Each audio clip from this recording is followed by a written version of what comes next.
All right there, everyone. We are seeing some pretty crazy disarray in the Democratic Party as the ultra-left Congresswoman Rashida Tlaib calls for the boycott of fellow liberal Bill Maher's show. That's what we'll be talking about on today's video. We're also going to be looking at how this infighting is actually all a part of the rather masterful political strategy employed by none other than the one and only Donald Trump. But first, as you know, we're always incurably optimistic on this channel, but optimism is never an excuse for failing to prepare in case of emergencies. You never know when a disaster like a hurricane can strike or a mass power outage, and that's no time to rush out to the store only to be greeted by chaos and empty shelves.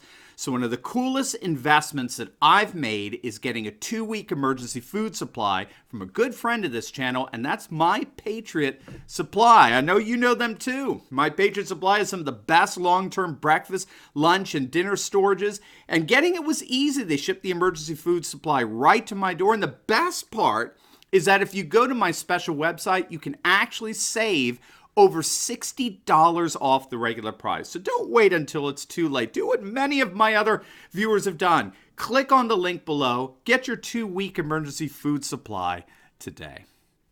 All right, things just keep getting better and better for us as we watch the Democratic Party unwind. I mean, the latest here involves a clash between Rashida Tlaib of Michigan, who's touted as the first Muslim woman ever to be elected to Congress. She's ultra-liberal.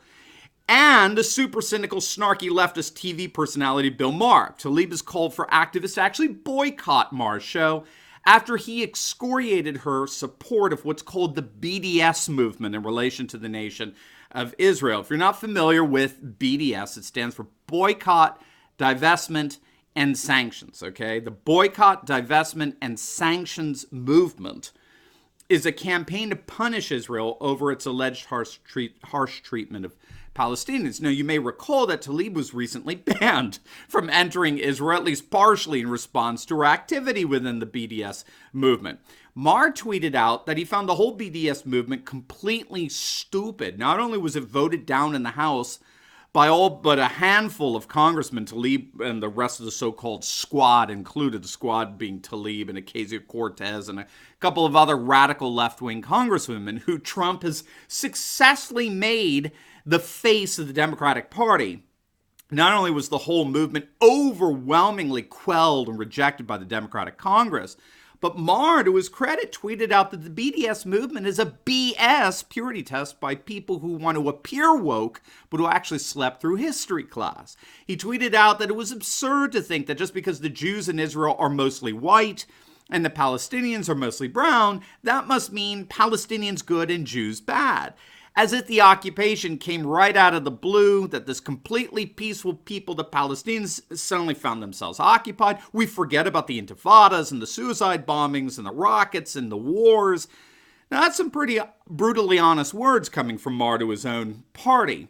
Well, let's just say that Rashida Tlaib wasn't going to stand for that. She responded in the typical liberal fashion by accusing Maher of using the same tactics that were used to block protests against apartheid in South Africa. She tweeted out that she was sick and tired of folks discrediting a form of speech that's centered on equality and freedom, right? Cultural Marxists love these notions of equality and freedom. Hey, deplorables, how equal and free do you feel around these leftist liberals, She said that Maher is guilty of trying the same tactics that those who were defenders of apartheid tried in South Africa.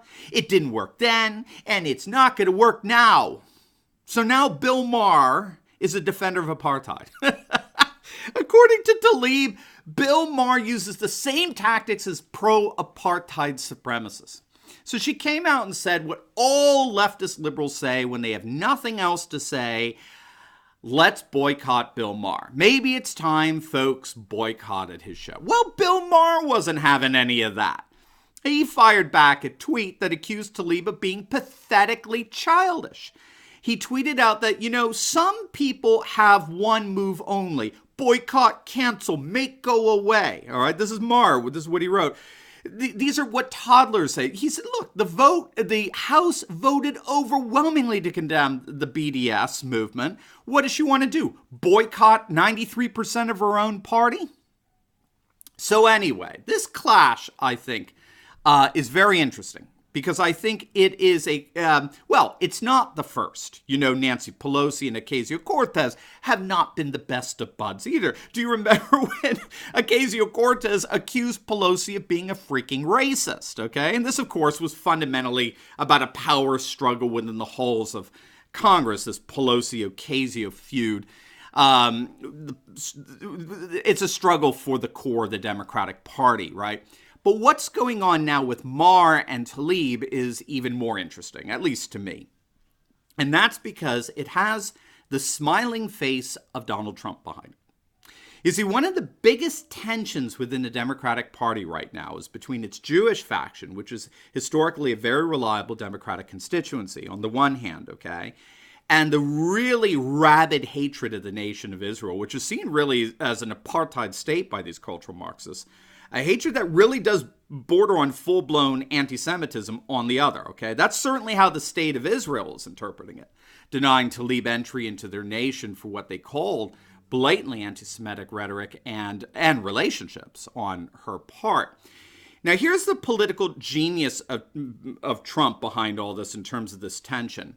When Tlaib got up and held that press conference in response to Israel banning her from entering the nation, where she started crying because she wasn't allowed to see her grandmother, even though that request was actually granted by the Israeli government, but nevertheless, Trump mocked her crocodile tears and accused her of grandstanding over her grandmother's visit to her grandmother. And then he tweeted out something that was very, very interesting. He said this. He said, "Any Jewish people that vote for a Democrat, I think, show either a total lack of knowledge or great disloyalty." Now, again, we need to bear in mind the strategy here. Jewish Americans have been voting Democrat on average 70% of the time since 1968. Do you see what Trump is doing here? By making the squad the face of the Democratic Party, right? He's forcing the Democrats to alienate not only all white men, the single largest voting constituency in the country, right? We did a video on this just the other day where a pundit on CNN said that white Republican men were the single greatest terror threat to our nation, which echoed something that Don Lemon said a few months back. White men are the single greatest terrorist threat to our nation who've been radicalized by the right and so on. So not only are they alienating the single biggest voting bloc in the nation, white men, but now with the squad at the helm, the Dems are beginning to alienate one of their most loyal constituencies, which is the Jewish vote, by putting rabidly anti-Semitic faces as the new leadership of the Democratic Party. It's going to be very, very hard to maintain that 70% voter turnout. Now, we already have polls coming out showing that Trump is seriously eroding traditional Democratic voting blocs. The latest Zogby poll has Trump almost even with Democrats in terms of Hispanic support. And even black support is up around 20%, which is twice as what he got in 2016. So what Trump appears to be doing here is he's eroding the Democratic base in terms of the previously rather loyal, ethnically based constituencies who are beginning to defect over to the Republican Party by virtue of Trump's successful recasting of that party as the party of anti-white, anti-Semitic radicals. Very, very impressive political strategy on this part. And the infighting among leftist liberals that has since ensued simply makes it all the more sweet. As always, please like, comment, and subscribe. Check out some of our cool merchandise on the links below that celebrate all things nationalist, populist, and traditionalist. And please click on either our Patreon Subscribe Store or PayPal links below and consider becoming a monthly supporter of this channel and help us to continue to analyze current events in light of super awesome conservative trends so you can live in the present in light of even better things to come. God bless.